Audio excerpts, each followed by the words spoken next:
Guys, welcome sa panibagong vlog. Kita nyo ba yung mga nasa gilid ko? So ngayon guys, magpapalit tayo ng mugs kay City. So last 2 weeks ata, nag-canvas na ako dito, tapos may nakita na ako. Ang hirap maghanap ng 16 inch na rims. Ano lang siya, limitado lang. Ang marami talaga 17 saka 15. Kaya nahirapan ako maghanap. So may nakita ako ditong Evo. So yun na yung papakabit.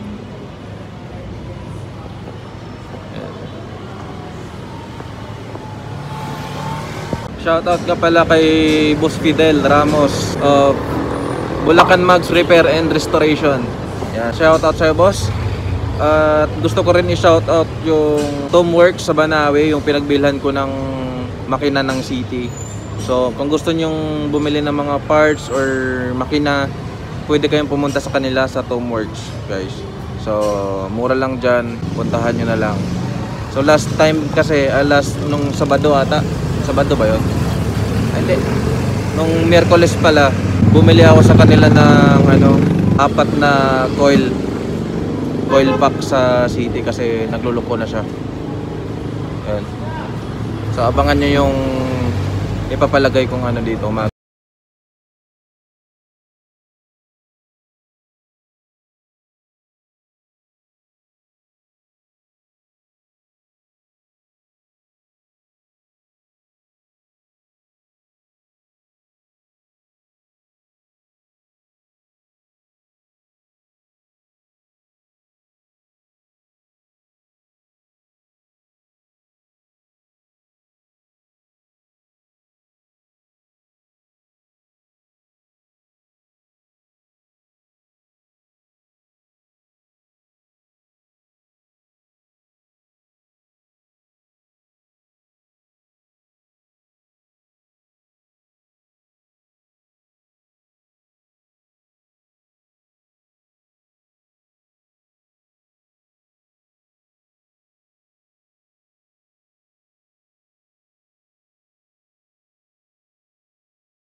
So yun guys, nalagay na po yung kabila.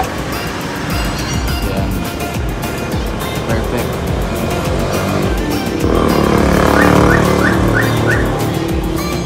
Pauwi na po ako ng bahay at magkabitan na po ng bagong sapatos si City. Alright. Yeah. So maraming mga nagre-request na palitan na ng mugs. Ayan. So shoutout nga po pala sa isa sa mga subscriber natin na nagpakilala doon sa Blooming Treat sa pinagbilan ko ng mug. So shoutout boss, comment ka naman kung nandito ka nanonood. So yun. At yan, pauwi na ako ng bahay. So sana itong mugs na nabili ko ay wala siyang vibration. Pero naman na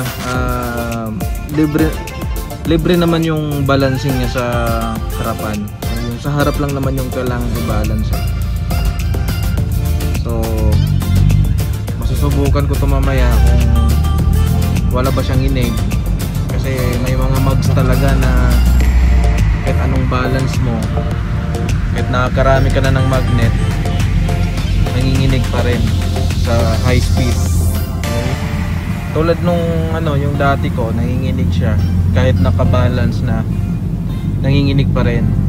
So mamaya merong NLEX run or yun nga sa may Petron, mag night run daw. So masusubukan ko siya kung ano yung performance nitong mugs na to. Okay, so pauwi na po ako ng bahay. Papakita ko sa inyo mamaya yung mugs na kinabit. natin. So used din yan. Kaya wala pa tayong budget para sa brand new. Dito muna tayo sa ano, yan. So walang gap yan guys. So ito yung ano natin, wala tayong gap.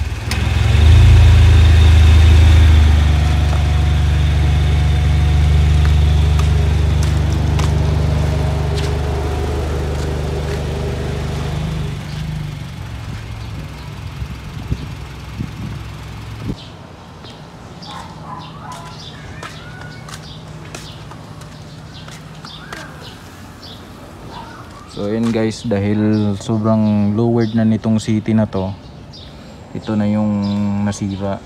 Yan o. So ginawa namin to ng ano dito, bakal, tapos ni-rivet namin. So yan, baka gagamitan ko ulit. Nasira talaga siya kasi lowered na.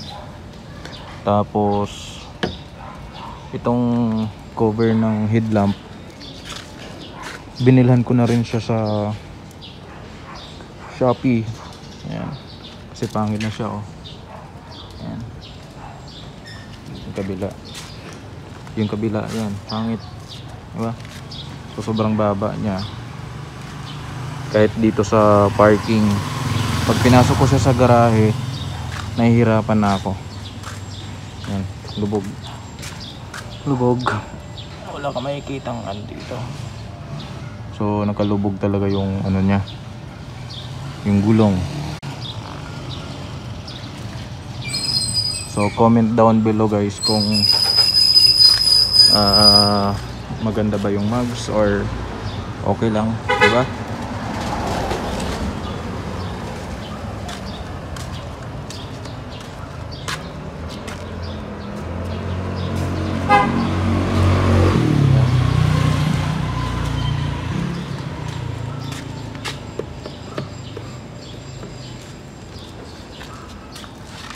Hanggang dito na lang guys, at panoorin yung mga susunod nating mga video kasi marami pa akong mga naka-line up na i-upload. Sobrang busy ko lang talaga kasi pumupunta ako ng condo kasi may pinapagawa ako doon, tapos sa shop, sa Set Avenue.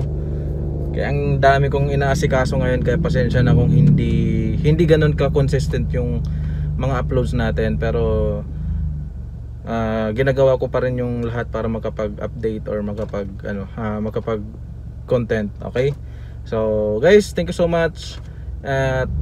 Don't forget to like, comment, share and subscribe. God bless po sa inyong lahat. Ingat po.